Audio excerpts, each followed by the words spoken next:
Welcome to the Shinobi II Touch to Focus Setup Guide. We'll be demoing on the Sony a7S III, the Canon R6 MkII, the Nikon Z9, the Fujifilm GFX100 Mark II, and the Lumix S5II.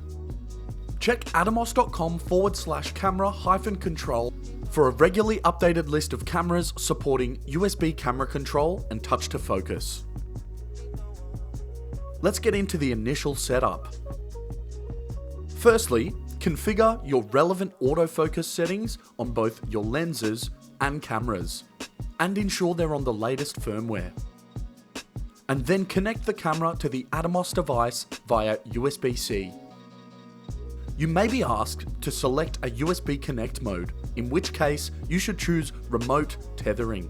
On some cameras, like the Canon R6 MkII, you can also configure which UI elements you'd like to bake into the HDMI output feed. Here, we've embedded the camera's focus indicator box. This is crucial when using autofocus tracking on moving objects. If your camera doesn't allow you to embed the focus indicator box into its HDMI output, you can of course still use any of your favorite focus assist monitoring tools while in touch to focus mode.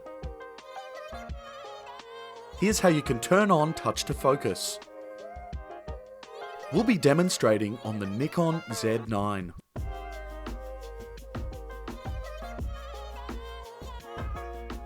Navigate to the control menu. Then ensure that tap to focus is toggled on. And then simply tap anywhere to focus. The Shinobi II displays a box where you've tapped.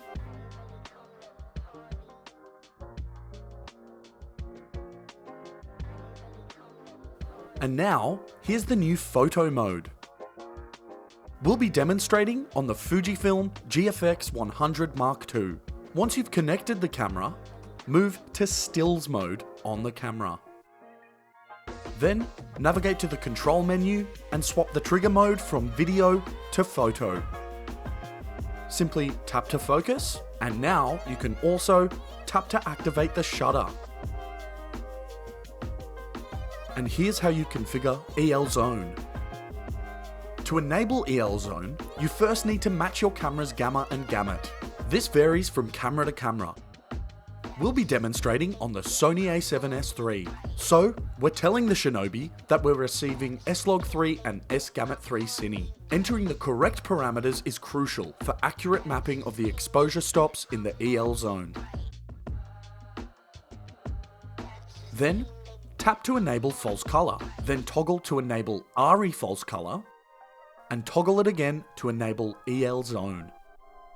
You can of course still use tap to focus controls while in EL Zone, as well as your favorite monitoring tools. Thanks so much for watching. If you require more support, navigate to atomos.com/support. Until next time, go get creative.